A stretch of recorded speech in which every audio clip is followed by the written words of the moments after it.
الحمد لله رب العالمين والعاقبة للمتقين والصلاة والسلام على سيد الأنبياء والمرسلين وعلى آله وأصحابه وأهل بيته وعلماء ملته وأهل سنته أجمعين أما بعد اعوذ باللہ من الشیطان الرجیم بسم اللہ الرحمن الرحیم ان اکرمکم عند اللہ اتقاکم صدق اللہ العظیم صدق رسولہ النبی الکریم قال اللہ تبارک و تعالی فی شان حبیبہ مخبرا وآمرا ان اللہ وملائکتہ یصلون علی النبی یا ایہا الذین آمنوا صلوا علیہ وسلموا تسلیما الصلاة والسلام علیکہ یا سیدی یا رسول اللہ وعلی آلک واصحابک یا سیدی یا حبیب اللہ۔ سارے حضرات مل کے درود شریف پڑھیے۔ الصلاة والسلام علیکہ یا سیدی یا نبی اللہ وعلى آلك واصحابك يا سيدي يا خاتم النبيين اللهم صل على سيدنا ومولانا محمد معدن الجود والكرم وآلہ وصحبہ وبارک وسلم۔ ہر تعریف، ہر توصیف، ہر حمد و ثنا اللہ تعالی جل مجدہ الکریم کے لیے۔ ہر قسم کے درود و سلام نبی اکرم نور مجسم شفیع معظم آقا کل ختم رسول دانائے سبل احمد مجتبیٰ جناب حضرت محمد مصطفیٰ صلی اللہ تعالی علیہ وسلم کی ذات والا صفات کے لیے حمد و صلوات کے بعد اللہ تبارک و تعالی نے قرآن مجید میں اس بات کی صراحت اور وضاحت کر دی ہے کہ تم سب ایک ماں کی اور ایک باپ کی اولاد ہو۔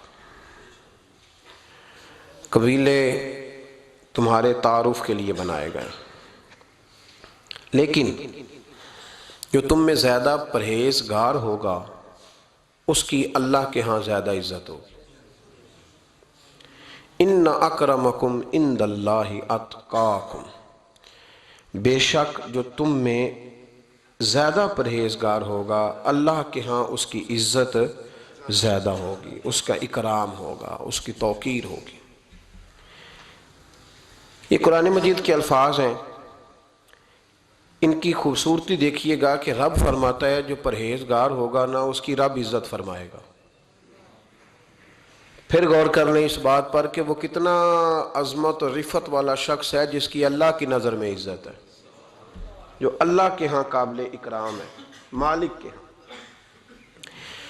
عزت، تعظیم اور توقیر یہ مسلمان کا خوبصورت عمل ہے، ان سے ایک اچھا اور خوبصورت معاشرہ جنم لیتا ہے۔ لیکن اگر بڑوں کو تکلیف دی جائے، بزرگوں کی بے ادبی کی جائے، معاشرے میں بگاڑ بھی پیدا ہوتا ہے اور بدصورتی بھی پیدا ہوتی ہے، بدصورتی پیدا ہوتی ہے، بدبو پھیلتی ہے۔ اس سے معاشرے کا حسن مان پڑتا ہے۔ بڑوں کو تکلیف نہ دیں، آزمائش میں مبتلا نہ کریں۔ جس کو اللہ تبارک و تعالی نے ہم سے بڑا کیا ہے، علم میں کیا ہو، عمل میں کیا ہو، تقوی میں کیا ہو، یا ویسے ہی دین کے اندر اس کی داڑھی سفید ہو گئی ہو، اس شخص کا اکرام کریں، اس کو عزت دیں، اس کے ساتھ ادب والا معاملہ کریں۔ یہ چیز سنوارتی ہے مسلمانوں کو۔ آج کل بے ادبی عام ہو گئی ہے۔ معاشرے میں زیادہ پاورفل وہ لوگ ہیں جن کی زبانیں زیادہ لمبی ہیں، جو عزتیں زیادہ اتارتے ہیں، لوگ ان سے زیادہ ڈرتے ہیں۔ اپنے آپ کو ان لوگوں نے بڑا پاورفل سمجھنا شروع کر لیا، بلکہ بدتمیزوں کی ایک اچھی ٹیم تیار کر لی جائے تو انسان بہت بڑا اونچا عہدہ بھی حاصل کر سکتا ہے، معاذ اللہ تعالیٰ۔ یہ رواج اچھا نہیں، یہ انداز درست نہیں ہے، یہ طریقہ کار، یہ خوبصورت لوگوں کا طریقہ نہیں، یہ حسین معاشروں کا یہ انداز نہیں ہے۔ یعنی قومی سطح کے لوگ جو دنیا کے اندر کسی ملک کی نمائندگی کریں، وہی اگر ایک پریس کانفرنس اور گھنٹے کے بعد دوسری پریس کانفرنس، فلانے نے کیا وار تو دوسرے نے دیا جواب، تو یہ انداز مہذب قوموں کا نہیں ہوتا، اس سے امیج خراب ہوتا ہے۔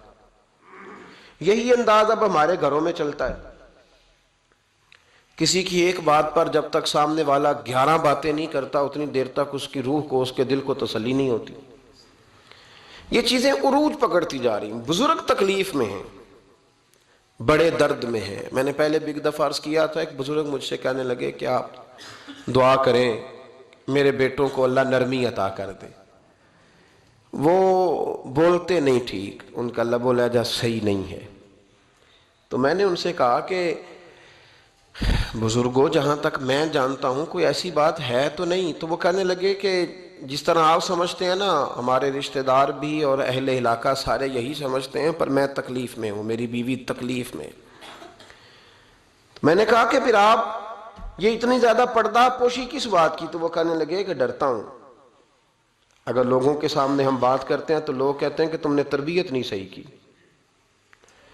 اگر میں بات کرتا ہوں تو لوگ مجھ پہ شک کرتے ہیں، کہتے ہیں تو نے رزق نہیں صحیح کھلایا، تو میں درد میں رہتا ہوں، کپڑا اٹھاؤں گا تو میرا اپنا بدن برہنہ ہو جائے گا۔ یار وہ کتنی تکلیف میں ہے باپ جو اپنے سگے بیٹے سے بات نہیں کرتا کہ پتہ نہیں کہاں سے بولے گا، کیا جواب دے گا میری بات کا، یعنی ڈرتا ہے، سہما ہوا رہتا ہے۔ ادھر دیکھیں میری طرف کیا کہہ رہا ہوں، یہ نوجوان ذرا غور کریں، ان لفظوں کی تکلیف محسوس کریں کہ اماں کہتی ہے کہ بھئی میں نہیں اس سے بات کرتی، اس لیے کہ وہ بڑے سخت جملے کہتا ہے، مجھ سے نہیں سہے جاتے، کوئی اور بات کرے، یعنی جس کی ماں بھی اس سے بات کرتے ہوئے ڈرے۔ کو نہیں سمجھ آئی آپ کو میری بات کی؟ جس کا والد بھی اس سے بات کرتے ہوئے سہم جائے اور وہ بندہ کہے کہ میں نے تو MBA کیا ہوا ہے، میں تو معاشرے میں جانا پہچانا جاتا ہوں، اللہ کا شکر ہے جی اللہ نے بڑی عزت دی ہوئی ہے، وہ یہ لفظ کہے تو اسے شرم آنی چاہیے۔ جس کے استاد بھی اسے کام بتاتے ہوئے ڈرے کہ بدتمیز ہے، تو نہیں کرے گا کہ نہیں۔ اگلے لفظ اس سے بھی خطرناک ہیں، جس کا مرشد بے جھجک جسے کام ہی نہ بتا سکے اور جس کو کام کہنا ہی چھوڑ دے، جس کے حوالے سے لوگ خاموش ہو جائیں کہ بس مطلب کیا ضرورت ہے، جب اس پہ بات بوجھ بنے گی تو اس شخص کو پھر سوچنا چاہیے نا کہ وہ زندگی کس لیے گزار رہا، اس کا پھر انداز کیا ہے۔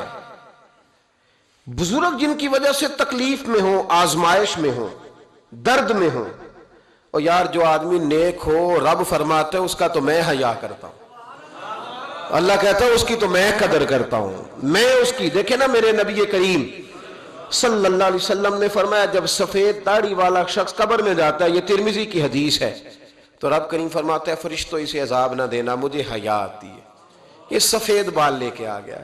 تو جس کی اللہ حیا کرے اس کی میں نہ کروں، اس کی نوجوان نہ کرے، اس کا سیان، جس کی اللہ حیا کرے اس کی ہم حیا ہی نہ کریں، ہمارا لب و لہجہ خطرناک اور خوفناک حد تک چلا جائے، ہمیں ڈھب اور سلیقہ ہی نہ ہو، ہم کہیں او گرم خون ہے جی ذرا احتیاط سے بات کرنا، کیا معنی ہوا اس بات کا؟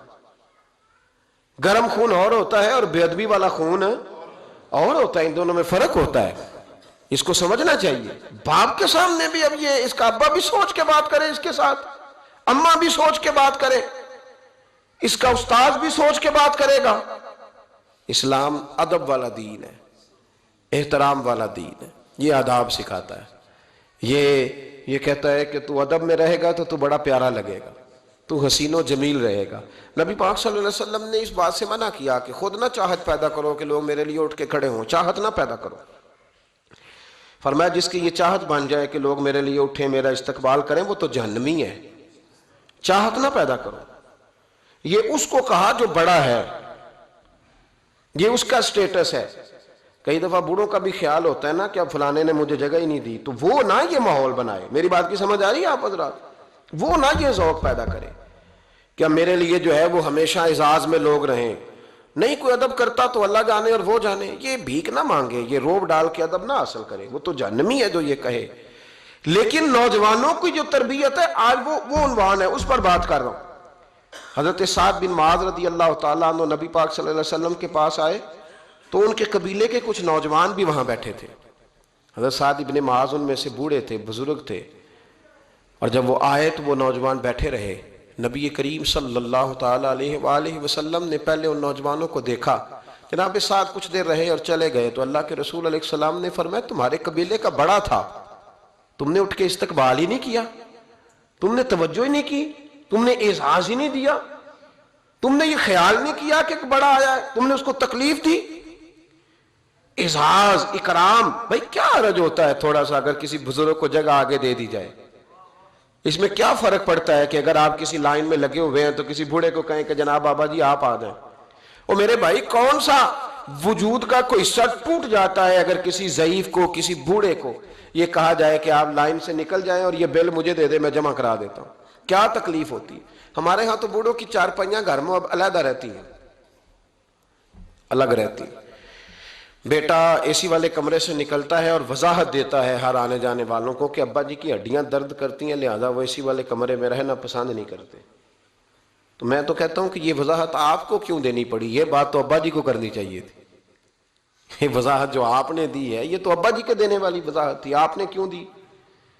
ابا جی کے لیے اس طرح کا کمرہ ہے گھر میں جس طرح کا سٹور ہوتا ہے نا پرانے کپڑے رکھنے والا، وہ کمرہ ہے۔ حدیث سنانے لگا ہوں، اللہ کرے آپ کو یاد رہ جائے، اللہ کرے آپ کو یاد رہے۔ مشکات کی حدیث ہے، بڑے خوبصورت لفظ ہیں۔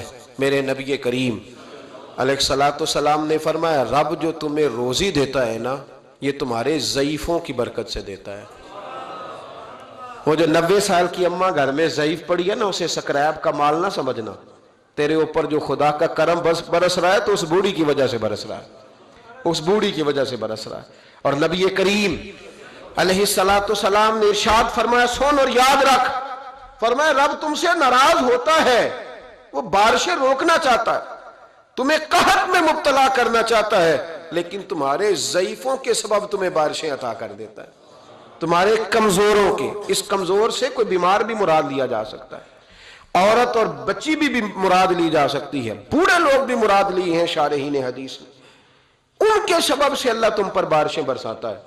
تو جو تیرے لیے ذریعہ بخشش ہیں، جو تیرے گھر میں رزق آنے کا سبب ہے، ان کی باتیں تو لگتی ہیں بری، ان کو تو حکا دے کونے میں بٹھا دیا ہے، اور اگر کبھی دل کرے تو تعارف کراتے ہیں آنے والے مہمانوں سے کہ یہ ابا جی ہیں، اس سے زیادہ کوئی ان کا گھر میں کردار نظر نہیں آتا۔ یہ ظلم ہے، یہ زیادتی ہے۔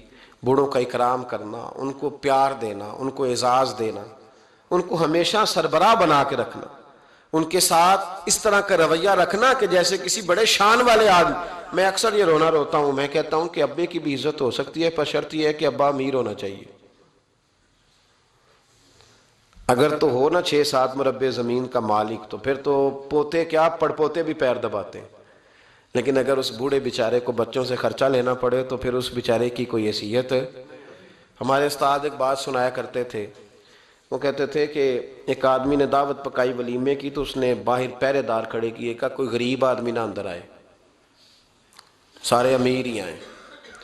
اور میرا تجربہ یہ ہے کہ اب غریبوں کو شوق ہو گیا امیروں کو دعوت دینے کا۔ ناراض تو نہیں ہو گئے آپ لوگ؟ یہ میں تجربے کی بات کر رہا ہوں۔ کبھی کسی غریب کے فنکشن میں جانے کا اتفاق ہوتا ہے نا تو مجھے یوں لگتا ہے کہ اس کا دل تھا کہ غریب کوئی بھی نہ آئے، غریب کو دعوت دینا پسند ہے، تو امیر تو پہلے نہیں اسے بلاتا تو پھر بلائے گا کون؟ اس نے سیٹھ صاحب نے ولیمہ اپنے بیٹے کا کیا تو باہر جو پہرے دار تھے ان سے کہا کہ کوئی غریب آدمی اندر نہ آئے، امیر بندے صرف۔ اور نبی پاک صلی اللہ علیہ وسلم نے ایسے ولیمے پر لعنت برسائی ہے، فرمایا لعنتیا وہ دعوت جس میں صرف امیر آئیں اور غریب نہ آئیں۔ اس نے کہا بھی صرف نہ امیر لوگ آئیں، تو ایک بندہ تھا بڑا امیر لیکن بیچارہ نہ کہیں کام کاج سے اٹھ کے ہی آ گیا، تو کپڑوں کو اسی طرح مٹی وٹی لگی ہوئی، تو دیر ہو رہی تھی، گھر جاتا چینج کرنے تو لیٹ ہو جاتا، تو ایسے ہی آ گیا۔ جب وہ آیا تو پہرے دار کھڑا تو اس نے کہا دوڑ جا، تیرا کوئی مطلب نہیں ہے یہاں۔ اس نے کہا یار میں سیٹھ آدمی ہوں، بدلا کپڑے نہیں بدلے۔ اس نے کہا سیٹھ ہوتا تو تیرے کپڑوں سے پتہ نہ چلتا؟ میرے بھائی وہ شخص کہتا ہے کہ میں نے کہا مجھے جانے دو اندر، کہنے لگے تیرے کپڑے نہیں دعوت والے، کہتا ہے میں وہاں سے واپس گیا دوڑا. آپ کو پتا ہے نا کپڑے بھی اب اللہ خیر کرے. ایک سنگی نو میں ایک دن کیا تو کالی اینک لائی سی خیر ہے, کہندا موٹر سائیکل تے کٹا پیندا ہے. کوئی دنوں تو بعد کار وچ بھی لا کے بیٹھا سی. میں کہ ہن اینوں میں کی پوچھاں, ہن تے بہتر ہے اینوں چٹی سوٹی بھی نال دیاں. بھئی کیا اس سے انسان کا قد بڑھتا ہے؟ وہ ہے بات کرنے والی. جہاز میں اس دفعہ میں واپس آ رہا تھا تو جہاز میں ایک نوجوان کالی اینک لگا کے پھر رہا. تو اب ڈر لگتا ہے نا, آپ کو پتا ہے کہ جسے بات کریں گے وہ کیا جواب دے گا. تو کیا ان چیزوں سے قد بڑا ہوتا ہے آدمی کا کہ وہ تھوڑا سا جناب مطلب باہر آئیں. مجھے تو کمزور لگتے ہیں ایسے لوگ. اپنے لب و لہجے میں, اپنے انداز میں, اپنی طبیعت کے حساب سے, اپنے سٹائل میں آپ زندہ رہیں. یہ سچ ہے اور یہ اصل ہے. یہ سچ ہے اور یہ اپنی زندگی اپنے اسٹیٹس کے مطابق, طبیعت کے مطابق گزارنا, یہی سچ ہے اور یہی اصل ہے. اسی میں انسان کا حسن ہے, اسی میں اس کا وقار ہے. اللہ تعالیٰ سمجھنے کی توفیق عطا فرمائے. تو وہ بندہ واپس گیا بیچارہ, کپڑے بدل کے آیا. اس نے بھی کہا کہ جانا میں نے بھی ضرور ہے, پر تنگ بڑا آیا. گھر گیا, مایا شایا والے کپڑے پہنے, سمجھ لے کالی اینک بھی لگا ہی لی. آیا تیار شیار ہو کے, کوٹ شوٹ پہن کے, ٹائی شائی کے ساتھ. جب واپس آیا تو وہ جو جس نے کہا تھا نا داخل نہیں ہونے دینا, اس نے خود دروازہ کھولا. وہ بندہ سیدھا سٹیج پہ چلا گیا اور لوگ کھا رہے تھے پلیٹوں میں سالن. اس نے پورا ڈونگا ہی لے لیا اور وہ لے کے نا سامنے رکھا اور ایک کونے سے اپنا کرتا پکڑ کے اس میں ڈبویا, پھر دوسرے سے پکڑ کے اس میں ڈبویا, پھر پیچھے سے پکڑ کے. لوگ کہنے لگے پاگل ہو گیا. کہنے لگا نہیں, میری تو دعوت نہیں, دعوت تو کپڑوں کی ہے, میری کہاں دعوت ہے. اس لیے کہ میں تو آیا تھا, مجھے تو داخل ہی نہیں ہونے دیا. یہ تو دعوت ہے میرے. کوئی نہیں سمجھ آئی آپ کو میری بات؟ بھئی وہ بھی کوئی انسان ہے جو کسی کے صرف کپڑوں کا حیا کرے. ٹھیک ہے, انسان کا لباس اس کی شخصیت کا آئینہ دار ہوتا ہے, کپڑے اچھے پہننے چاہیے. نبی پاک صلی اللہ علیہ وسلم نے فرمایا تیرے پاس اگر نعمت ہے تو چھپا نہ, اس کا اثر تیرے اوپر نظر. لیکن آپ کسی کو کپڑوں سے جج کریں گے, گاڑی سے جج کریں گے, یہ معیار نہیں ہے. والد کو, استاد کو, مرشد کو کیا اس لیے جج کیا جائے گا کہ اب وہ مالدار ہوگا تو حیا کریں گے؟ او بھائی, ماں اگر کسی کھیت میں بیٹھ کے اپلے بھی تھاپ رہی ہو نا, اور وقت کا شیخ الحدیث کسی بہت بڑی مسجد میں بیٹھ کے حدیث بھی پڑھا رہا ہو, اماں وہاں اپلے تھاپ رہی ہے, تو اس محدث وقت بھی جنت اسی ماں کے قدموں کے نیچے, وہیں سے اسے جنت ملے گی. یہ نہیں ہو سکتا کہ وہ کہے جنت کہیں اور سے مل جائے گی. بے شک وہ بیچاری اپلے تھاپ رہی ہے, گوبر کے ساتھ کام کر رہی ہے. میری بات کی سمجھ آ رہی ہے؟ بزرگوں کا اکرام کریں, احترام کریں, ان کو ادب دینا سیکھیں, ان کے ساتھ لحاظ والا رویہ اختیار کریں. نبی کریم علیہ السلام کے صحابی حضرت ابو ہریرہ رضی اللہ تعالیٰ عنہ فرماتے ہیں کہ حضور سید عالم علیہ السلام کے پاس میں بیٹھا تھا, تو چند نوجوان حضور کے پاس بیٹھے تھے. جہاں ہم بیٹھے تھے وہاں جگہ کچھ تنگ تھی. ایک بزرگ آ گئے سفید داڑھی والے, انہوں نے سلام لی. نبی پاک علیہ السلام نے سلام کا جواب دیا تو حضور نے نوجوانوں پہ 2-3 دفعہ نظر ڈالی. وہ بیٹھے رہے, ان کو جگہ نہیں دی, تھوڑے سمٹے نہیں. تو کہتے ہیں رسول پاک علیہ السلام نے بات کی تو میں کانپنے لگا. اللہ کے حبیب نے فرمایا من لم یرحم صغیرنا وَلَمْ يُعَقِّرْ كَبِيرَنَا فَلَيْسَ مِنَّا. فرمایا جس کو چھوٹے پہ شفقت نہیں کرنی آتی اور جس کو بڑے کی عزت نہیں کرنی آتی, اس کا تو ہم سے تعلق ہی کوئی نہیں. فَلَيْسَ مِنَّا, وہ ہم میں سے. فرمایا وہ آئے, تم نے جگہ ہی نہیں دی. سفید داڑھی والے شخص کا اکرام نہیں کیا, اس کو تم نے جگہ ہی نہیں دی. اور ہم لوگ یہ سمجھتے ہیں, یہ نوجوان یہ سمجھتے ہیں کہ ہم نے کون سا بوڑھے ہونا ہے, ہم نے کون سا بوڑھے ہو, ہم نے تو سدا جوان ہی رہنا ہے. ایک کلرک نے نا ایک دفعہ کسی بہت بڑے رائٹر کو کہہ کہ اپنے نام سمیت, اس نے کہا تھا میرا نام, ایڈریس, فون نمبر سمیت یہ بات اپنے کالم میں درج کر دو. اس نے کہا کہ میں کلرک تھا, تنخواہیں وغیرہ دیتا تھا کسی بینک میں یا کسی ایسے ادارے میں ملازم تھا جہاں میں وہ چیزیں دیا کر. تو کہتے ہیں کہ میں وہاں یہ کام کرتا تھا تو بوڑھے لوگ, آپ کو پتہ ہے ضعیف لوگ آتے ہیں بیچارے پینشن لینے, کسی بچے کی منت کرتے ہیں, وہ لے کے جاتا ہے. بابا جی کو یہ بھی نہیں پتا انگوٹھا کہاں لگانا ہے, فارم کیسے فل کرنا ہے. تو یہ سرکاری عہدوں پہ بیٹھے لوگ معاذ اللہ تنگ ہوتے ہیں اور کئی دفعہ غلط جملے استعمال کرتے ہیں. تو کہا کرتا تھا کہ میں بڑا سخت رویہ رکھتا تھا, اب میری بھی پینشن ہو گئی ہے, اور اب جب میں خود لینے جاتا ہوں نا تو کہتے ہیں جتنے دھکے میں نے دیے تھے اس سے 11 گنا کھا چکا ہوں, پر معافی کوئی نہیں مل رہی. تو لوگوں کو یہ میرا نام لے کے ایڈریس سمیت بتا دیں کہ کہ اگر اپنا بڑھاپا سیف کرنا چاہتے ہیں تو اپنی جوانی محتاط کریں.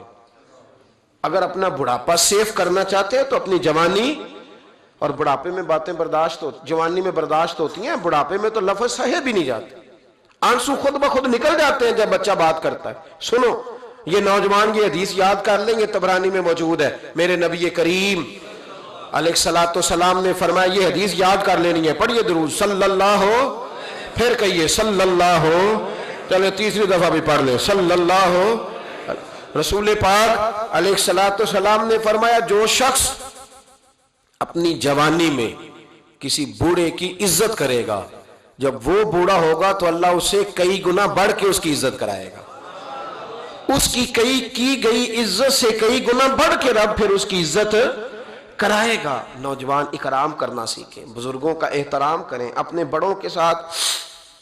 اور بڑوں میں جتنے بھی صاحب فضیلت بڑے ہیں، آپ کا جو استاد ہے وہ آپ کے لیے بڑا قابل احترام ہے، بڑا قابل احترام ہے.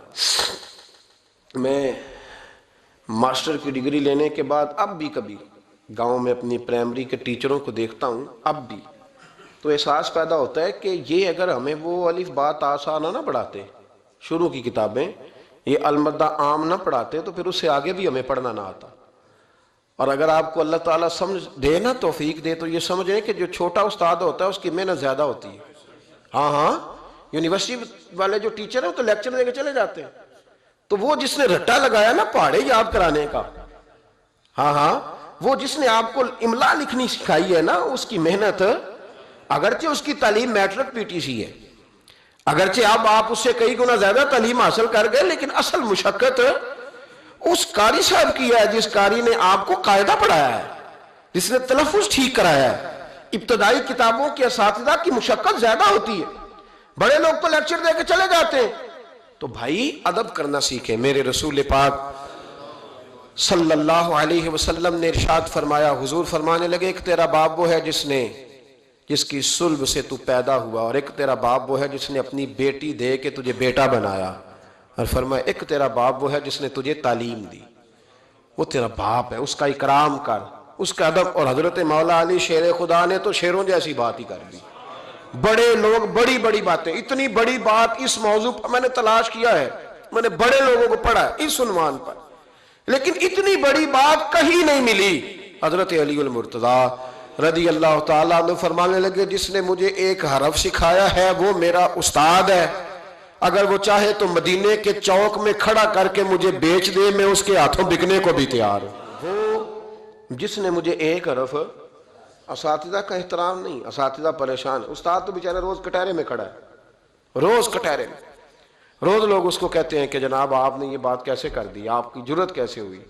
اور جو لوگ، میں ایک کالج میں تھا چند دن پہلے، تو وہاں میرے جاتے ایک جھگڑا شروع تھا کہ جناب ہم کب سے آئے بیٹھے ہیں، تو ٹیچر کہتی ہے کہ یہ پیریڈ ختم ہوتا ہے تو پھر چھٹی دینی ہے، تو پہلے چھٹی دیں چونکہ ماں بدولت آ چکے ہیں. اکرام نہیں. جو قومیں ادب نہیں کرتی وہ تعلیم کبھی بھی حاصل ہے، اور تعلیم حاصل کر بھی لیں تو تعلیم کا فیض نہیں پا سکتے. فیض ادب سے ملتا ہے. امام اعظم ابو حنیفہ، امام ابو یوسف سے کسی نے کہا کہ یہ امام اعظم کیوں ہیں؟ فرمانے لگے یہ بڑے امام اس لیے ہیں کہ بڑا ادب کرتے تھے، بڑے اس لیے ہیں کہ بڑا ادب. امام صاحب کے ساتھ 4-5 شاگرد بیٹھے تھے، ایک باغ میں آپ تشریف فرما تھے. تو اب تو ہمارے ہاں بڑی آسانی ہے، کتابوں کو آپ کمپیوٹر سے سرچ کر سکتے ہیں، حوالے بڑی آسانی سے مل جاتے ہیں. اب بھی بڑا مشکل ہوتا ہے، کتاب سے ڈھونڈنا بڑا مشکل ہے. ہم اپنے طالب علموں کو کبھی کہتے ہیں نا صرف کتاب ہی ڈھونڈ کے دے دو، تو وہ کہتے ہیں جی اس کو آپ لگایا ہی حروف ترجیح کے حساب سے کریں تاکہ ہمیں یہ مشقت نہ کرنی پڑے. آپ اس کو حروف ترجیح کے مشورے دیتے ہیں. کوئی کہتا ہے جی آپ فن کے لحاظ سے کتابیں حدیث علیحدہ رکھا کریں، تفسیر علیحدہ رکھا کریں تاکہ ہمیں کوئی حرکت نہ کرنی پڑے. مشورے دیتے ہیں، چلو اچھے بچے بھی ہوتے ہیں، سارا کچھ ساتھ ساتھ ہی ہے. تخریج کا کام کرنا بڑا مشکل ہے آج بھی. جب آپ نے صحیح مطالعہ کرنا ہو تو پھر موبائل شبائل بند کر کے ہی ہوتا ہے. جب آپ نے کسی چیز پہ ریسرچ کرنی ہے، اس کو ہر لحاظ سے اور ہر زاویے سے آپ پڑھنا چاہتے ہیں، پھر یہ مشقت والا کام ہے. اس زمانے میں زیادہ مشقت ہوتی تھی، گرمی بڑی سخت تھی، تو امام اعظم رحمۃ اللہ علیہ نے 2-3 شاگرد منگا لیے. اب بڑی ساری سہولیات ہیں، جب ہم کوئی صفحہ 2-3 صفحے محفوظ کرنا چاہتے ہیں تو اس کا طریقہ ہم یہ رکھتے ہیں کہ ہم ہمارے پاس پنیں ہوتی ہیں، پن لگا لی، اتنے صفحے سائڈ پہ کر لیے، پھر کئی بہت ساری آسانیاں ہیں۔ اس زمانے کے اندر بڑا مشکل ہوتا تھا، کچھ کاغذ بھی بڑا مہنگا تھا، چیزوں کو سمیٹنا، اور اگر کوئی چیز بکھر جاتی تھی دوبارہ حاصل کرنا ایک مشقت والا کام۔ تو امام صاحب رحمۃ اللہ علیہ باغ میں بیٹھے تھے، کچھ حدیثوں پر کام ہو رہا تھا، ان کی جو روایات تھیں اس کے راوی جو تھے وہ مرتب کیے جا رہے تھے، چیزوں پر فقہ کے اصول بنائے جا رہے تھے، شاید 2 4 5 شاگرد بھی بیٹھے تھے، باغ کے ساتھ کچھ بچے کھیل رہے تھے، گیند گری ایک بچے کی۔ تو آپ کو پتہ ہے کہ ایک بچے کی ویسے ڈیوٹی لگائی جاتی ہے گیند ہی پکڑنے کی، کھڑا کرتے ہیں نا جی پیچھے اس کو کہ تو نے صرف گیند ہی پکڑنی ہے۔ مجھے چونکہ دلچسپی نہیں میچ سے، لہٰذا مجھے زیادہ نام وام نہیں آتے کہ اس کو کیا کہتے ہیں، تو اس کو کھڑا کیا تھا انہوں نے پیچھے۔ وہ گیند اچانک آ گئی نا جب باغ میں، تو بچہ دوڑا آیا، 12 14 سال کا بچہ، جب وہ آیا نا باغ میں تو امام صاحب نے آؤ دیکھا نہ تاؤ دیکھا، امام صاحب جھٹ سے اٹھ کے کھڑے ہو گئے، اور جب کھڑے ہوئے تو وہ کاغذ جو تھے وہ سارے بکھر گئے۔ اب امام صاحب کھڑے ہوئے تو شاگردوں کو بھی کھڑا ہونا تھا، وہ بھی سارے کھڑے ہو گئے، ان کا بھی سارا سامان بکھر گیا، ٹوٹ گیا، دائیں بائیں چیزیں ہو گئیں، بچہ چلا گیا، امام صاحب بیٹھ گئے، شاگرد بڑے ادب والے تھے، انہوں نے پوچھا بھی نہیں کیا معاملہ ہے۔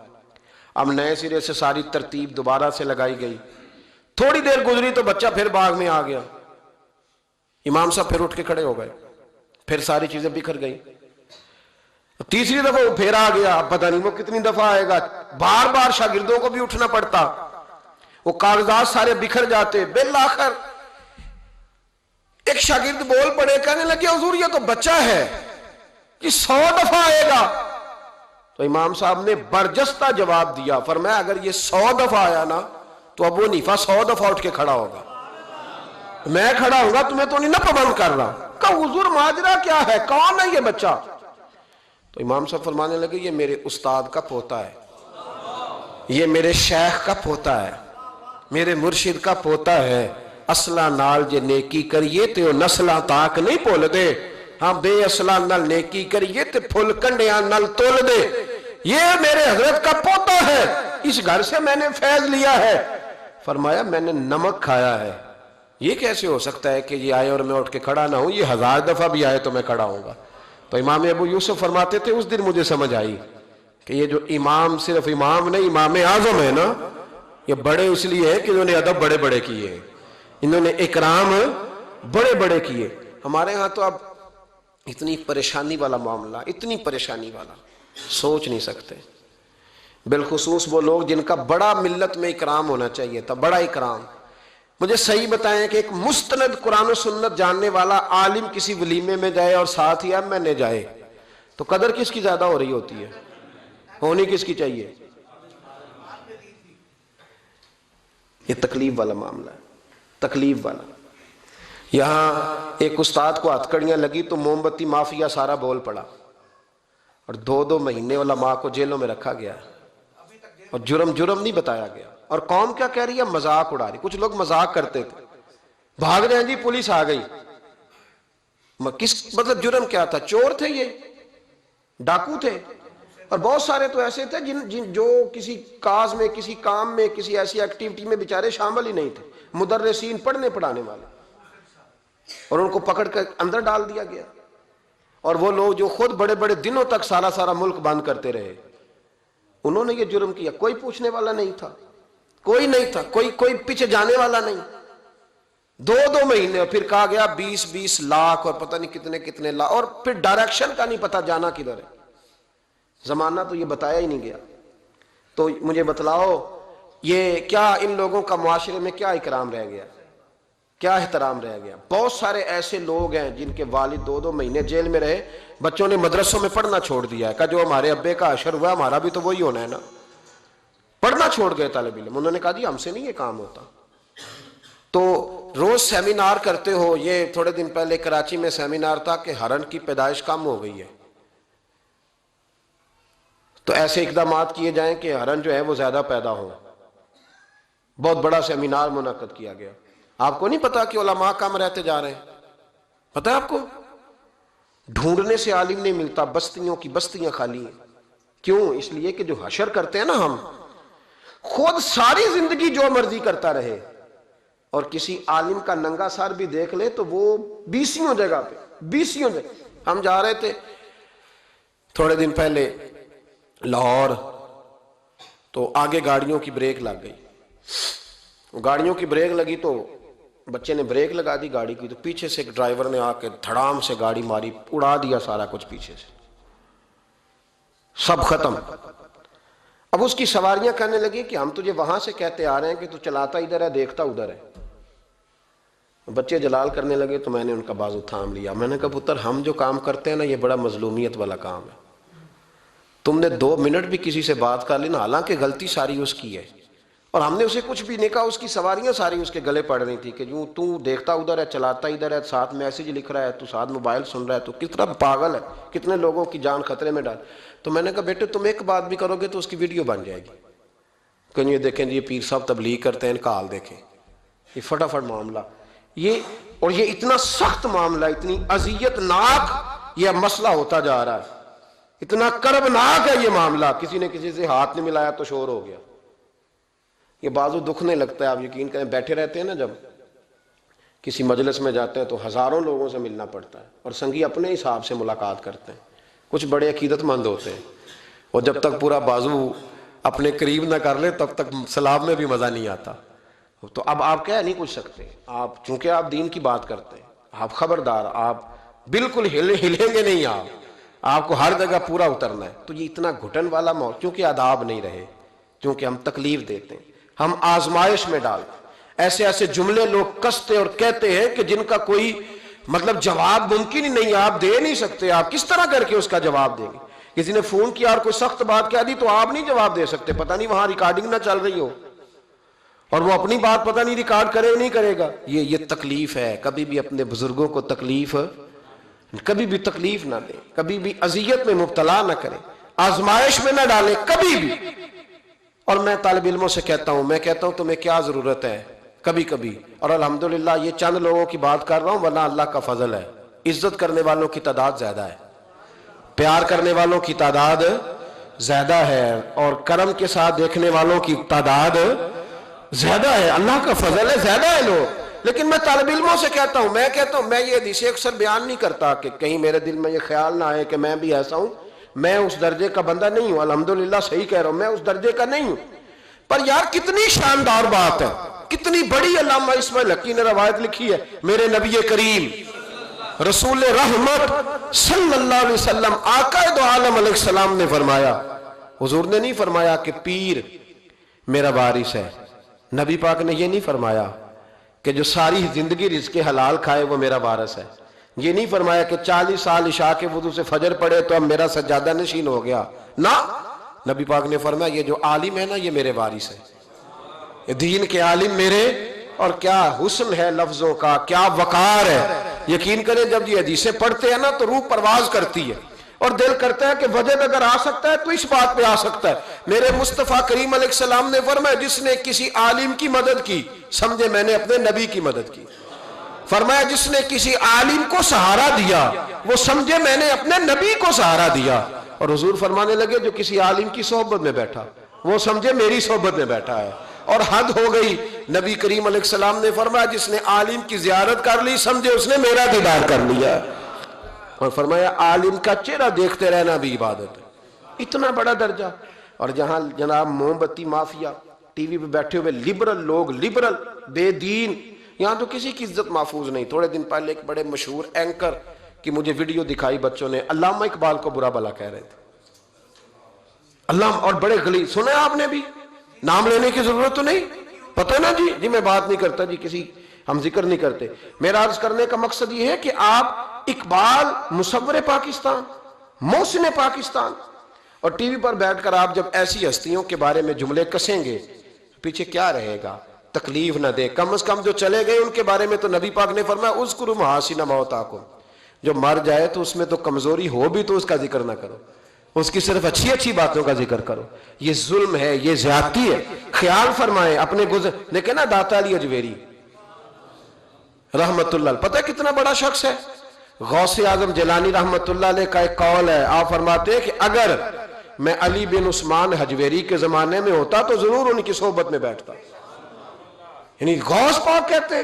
چلو ہم تو داتا صاحب ایسے بھی نہیں جاتے، کبھی مال لینے لاہور گئے ہو نا تو باہر ہی کھڑے ہو کے کچھ لوگ سلام کر لیتے ہیں. کچھ لوگ کہتے ہیں جی میں نے پورے سال میں ایک پورا بندہ وہاں سجدہ کرتے دیکھا ہے, ایک پورا. تو میں کہتا ہوں جو ہر نماز کے وقت وہاں ہزاروں نماز پڑھتے ہیں وہ نہیں نظر آئے؟ جو ہزاروں لوگ وہاں جمعہ پڑھتے ہیں وہ نہیں دکھے تمہیں؟ جو سارا دن قرآن پاک کی تلاوت ہوتی ہے وہ نہیں نظر آئی؟ عجیب معاملہ. ایک صاحب مجھ سے کہنے لگے کہ داتا تو اللہ ہے. میں نے کہا اللہ کے 99 ناموں میں داتا نکال کے دکھاؤ, ہے کہیں؟ بولے لفظ ہی فارسی کا ہے. کیا عجیب, مطلب ایسی منطق ہے لوگوں کی جو سمجھ سے بالا تار ہے. بھئی لفظ داتا اللہ کے 99 ناموں میں موجود نہیں ہے. داتا کا معنی آپ کیوں وہ کرتے ہو؟ پھر تو آپ کہیں گے کہ اماں سے بھی روٹی مانگنا جائز نہیں, کیونکہ داتا کا معنی دینے والا ہے. تو اماں روٹی پکا کے دیتی ہے کہ نہیں؟ ابا پیسے دیتا ہے کہ نہیں؟ عجیب فلسفہ ہے لوگوں کا. ہر بات کا الٹ مطلب. بزرگوں تک کو لوگ تکلیف دیتے ہیں, اذیت دیتے ہیں, آزمائش میں مبتلا کرتے ہیں. اور ایسی اعلیٰ حضرت فاضل بریلوی رحمت اللہ علیہ کے چھوٹے صاحبزادے تھے, حضور مفتی اعظم ہند مولانا مصطفیٰ رضا خان صاحب رحمت. 1.25 کروڑ آدمی مرید تھا, اور حضرت کے لاکھوں میں محدثین شاگرد تھے. لیکن تنقید کرنے والوں کو موقع مل جاتا ہے نا. حضرت بڑی دور گئے تھے ایک جگہ پہ, بڑی دور. تو ایک سیٹھ صاحب کہنے لگے کہ میرا بڑا دل کرتا ہے کہ وہ میرے گھر میں قیام کریں, بڑی میری خواہش ہے. کہ چلو ٹھیک ہے آپ کے گھر قیام کرتے ہیں. حضور مفتی اعظم نا رات کو ان کے گھر میں قیام کیا. اب مسافر کے لیے تو اللہ تعالیٰ نے نماز عادی کر دی ہے. 4 فرضوں والی نماز ہے تو رب کریم نے 2 فرض کر دیے. سنتوں اور نفلوں میں اجازت دے دی, پڑھے کوئی تب بھی ٹھیک ہے, نہ پڑھے تب بھی ٹھیک ہے. تو اب فرض جہاں کم کر دیے گئے تو حضور مفتی اعظم اس گھر میں مہمان تھے, سارا دن کی تھکاوٹ تھی. تو جہاں اللہ تعالیٰ نے فرض کم کر دیے وہاں آپ کسی پہ پابندی لگائیں کہ اٹھ کے تہجد بھی پڑھے. آپ نے عشاء کی نماز پڑھی, آرام فرمایا, فجر کے وقت اٹھے. اس شخص نے بڑی مشکل سے نا فجر کے بعد ناشتہ دیا, اور سویرے شور کرنے لگا اتنے بڑے پیر ہیں, تہجد تو پڑھی کوئی نہیں. لوگوں نے اس کو کہا یار تو اس بات کی پابندی لگا رہا ہے جس کی اللہ رسول نہیں لگاتے. تو سفر کے اندر تو فرض نماز کو اللہ تعالیٰ نے اجازت دے دی ہے, تو نفلوں کی کہنے لگا جی نہیں مجھے نہیں سمجھ آئی بات کی. انہوں نے کہا کہ تمہیں پتہ ہے حدیث کیا ہے؟ کہ جس نے, اللہ فرماتا ہے جس نے میرے ولی سے دشمنی کی میرا اس کے خلاف اعلان جنگ ہے. یہ بخاری مسلم کی مستند ترین حدیث ہے. صرف جنگ نہیں, اعلان جنگ ہے. اعلان 2 ہی تو جرم ہے جن پہ اللہ زیادہ ناراض ہے. ایک کا سود نہ چھوڑا تم نے تو میں جنگ کروں گا, اور ایک کا میرے ولی سے دشمنی کی تو میں تمہارے خلاف اعلان. اس حدیث کی ایک حرف بھی کمزور نہیں, سند بھی کمزور نہیں, متن اتنی تگڑی حدیث. حضرت معاذ ابن جبل رضی اللہ تعالیٰ عنہ نبی پاک صلی اللہ علیہ وسلم کے روزے پر بیٹھ کے رو رہے تھے. یہ ابو داؤد شریف کی حدیث. حضرت عمر آگے کا روتے کیوں ہو؟ فرمانے لگے مجھے 2 حدیثوں نے پریشان کر دیا ہے. ایک تو نبی پاک نے فرمایا چھوٹی سی ریاکاری بھی شرک ہے, اگرچہ شرک اصغر ہے پر انسان سے غلطی ہو ہی جاتی ہے. اور دوسرا حضور نے کہا ہے کہ جس نے ولی سے دشمنی کی میرا اعلان جنگ ہے. تو عمر مجھے کیسے پتا چلے گا کہ کون ولی ہے؟ حضرت عمر نے کہا بہتر یہ ہے کہ تو سب کی عزت کیا کر, سب کا اکرام کر. لیکن یہاں تو لوگ معاف ہی نہیں کر رہے. غوث پاک پر بھی فتویٰ ہے, داتا علی اجویری پر بھی فتویٰ ہے, خواجہ معین الدین, پتہ نہیں یہ کون سا دین ہے, کون سا مذہب ہے جس میں پچھلا کوئی بھی ٹھیک نہیں تھا, جو آج پیدا ہوا صرف وہ ٹھیک ہے. جو جتنا زیادہ بدتمیز ہوتا ہے اتنا زیادہ عروج پاتا ہے. تو میں کہتا ہوں امام بخاری کو بھی نہیں مانتا. کیوں مانا تو نے امام بخاری کو؟ امام بخاری کو مانو گے تو بخاری مانو گے, امام مسلم کو مانو گے تو مسلم شریف کو. کیا فلسفہ ہے؟ بغیر کسی امام کے تو حدیث تک پہنچ ہی نہیں سکتا. جانا ڈائریکٹ جا کے لے نبی پاک سے حدیث, امام بخاری کے بخیر لے, تیرا پتہ چلے. جب امت میں جتنے لوگ گزر گئے سینکڑوں سالوں میں وہ سارے غلط تھے, جو آج پیدا ہوا وہ ٹھیک ہے. کوئی ٹی وی پہ بیٹھ گیا, کوئی یوٹیوب پہ بیٹھ گیا, سارے غلط تھے جی, میں نیا آیا ہوں, میں ٹھیک ہوں. یہ کیسے ہو سکتا ہے؟ بدتمیزوں کو عروج ملے گا. تو نبی کریم علیہ السلام نے فرمایا اللہ کا اعلان جنگ ہے, یہ بخاری مسلم ہے, یاد رکھنا. کبھی ذہن میں بھی کسی اللہ کے نیک بندے کے بارے میں برا خیال نہ پیدا کرنا. اعلان جنگ ہے رب کریم کا. تو کہنے لگا جی تہجد ہی نہیں پڑھی. لوگوں نے بڑا سمجھایا کہ یار کوئی بات تو نے غیر شرعی دیکھی ہے تو وہ کر, لیکن تو جہاں بیٹھتا ہے غیبت کرتا ہے, جہاں بیٹھتا ہے کوئی غیر شرعی بات دیکھی ہے تو بیان کر. ہم کہنے لگا جی نہیں, اتنا چونکہ بڑا سیٹ تھا، جب اسے اتنی زیادہ بات کی تو حضور مفتی اعظم ہند کو تکلیف ہوئی. جاگ رہے ہیں آپ لوگ؟ آپ رو پڑے، فرمانے لگے اسے ایسا نہیں کرنا چاہیے تھا. میری کوئی غلط بات دیکھتا تو تبصرہ کرتا. آپ کی آنکھوں میں آنسو کیا آئے؟ اس کے گھر میں تو آگ لگ گئی. کہتا ہے صرف وجود کے کپڑے بچے، باقی ہر شے جل گئی. اور پھر میں 2 سال محنت کرتا رہا کہ دوبارہ میرا گھر، میرا کاروبار مضبوط ہو جائے، نہ ہو سکا. پھر ایک دن تڑپا تو کسی نے کہا وہاں چلا جا، معافی لے لے. تجھے پتا ہے جب کوئی ولی کا بے ادب ہوتا ہے تو پھر رب اس کا کیا حال کرتا ہے. وہاں چلا جا، بچ جائے گا. آیا حضور مفتی اعظم کی خدمت میں، دروازے پہ داخل ہوا تو آپ فرمانے لگے تو نے اچھا کیا، تو آ گیا، اور اب تجھے معافی مانگنے کی ضرورت نہیں، جا میں بغیر معافی مانگے ہی تجھے معاف کرتا ہوں. وہ کہتے ہیں اگلے دن سے ہی میں نے اپنا رویہ. حضرت جنید بغدادی، یہ داتا صاحب نے لکھا ہے. حضرت جنید بغدادی نے نا ایک نوجوان کی تربیت کی، اسے ادھر دیکھیں میری طرف. جنید بغدادی نے اسے تعلیم دی. وہ اکثر آتا، آپ پڑھاتے، پیار کرتے، محبت کرتے. تھوڑی سی نا چند باتوں کی اسے خبر ہو گئی، علم ہو گیا. پھر آہستہ آہستہ اسے نورانی خواب بھی آنے لگ گئے. پھر آہستہ آہستہ اسے سمجھ لگنے لگے کہ اب میں نہ کچھ ہوں. پرواہ کو نہیں ہوتی رب کریم کے بندے کو، موج کرے کوئی. ایک چاہت کرنے والا جاتا ہے تو کئی درجن اللہ عطا کرتا ہے. لیکن نہ صرف اتنی تکلیف ہوتی ہے کہ میری ہاتھوں کے تراشے ہوئے مٹی کے صنم آج بت خانے میں بھگوان بنے بیٹھے ہیں. یہ ذرا تکلیف ہوتی ہے کہ اس کو وہ پتھر جن کو سکھائی تھی قوت گویائی ہم نے، وہ جب بولنے لگے تو ہم پر ہی برس پڑے. یہ ذرا اچھا نہیں لگتا.